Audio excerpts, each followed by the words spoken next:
كلهم أروغ من ثعلب، وما أشبه الليلة بالبارحة. على فكرة أنا أعرف الشاعر اللي كتب البيت ده، اسمه طرفة بن العبد.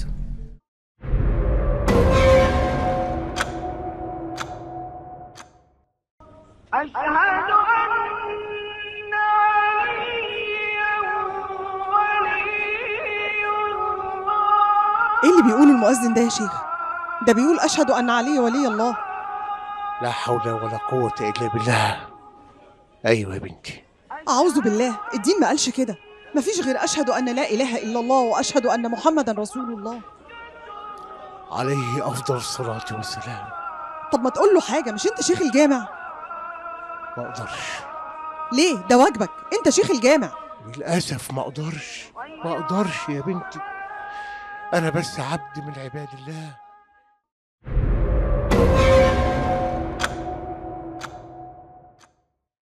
معلش يا بنتي، ما هي الأحوال مش هتتصلح في يوم وليلة كده، لازم شوية وقت. وهي دي آخرة اللي يستهون بنقص وغلا القوت ويتلهي في بنى القصور والبيوت.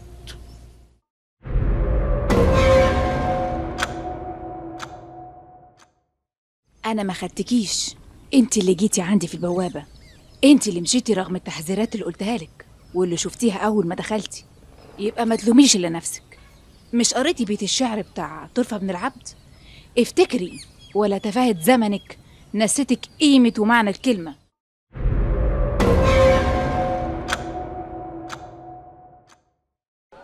صلاح الدين، صلاح الدين الأيوبي. بالضبط، القائد المنتصر على الصليبيين في حطين، موحد أرضنا في مصر والشام وبيت المقدس، غير الحجاز وتهامة واليمن، ولسه ما زال في فتوحاته في بلاد ما بين النهرين في العراق. الله أكبر، الله أكبر، ما شاء الله. بس مين دول اللي بيحقدوا على واحد منتصر على أعدائنا بالشكل ده؟ كل من أحب نفسه وأطمعها أكثر من حب الخير لأهله ولصالح البلاد. لا حول ولا قوة إلا بالله. الله يكون في عونه وينصره ويقويكم. ربنا يعوض عليكم في خسارتكم. الحمد لله، بس بالرغم من كل شيء الأحوال منيحة وكل شيء متوفر، والخير من أطراف أرضنا فايض وبيكفي الكل. منين بقى؟ إزاي أرض يكون فيها حرب أو حتى بتدافع عن نفسها تبقى أحوالها متيسرة؟ طبيعي لازم يكون أحوالها كرب والرزق فيها قليل وغالي. لما تكون الصفوف موحدة وخير الأرض لأولادها بيعم الخير مهما كانت المصاعب.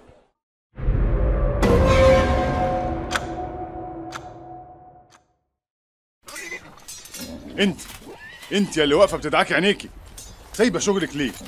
خلصت حصتك من الشغل؟ حصتي؟ شغل ايه؟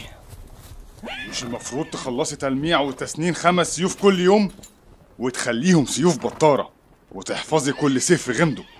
احنا ما عندناش وقت، والمعارك مع التتار مش هتقف الا لما نطهر ارضنا منهم، والوقت كالسيف يا امة الله، ان لم تقطعه قطعك.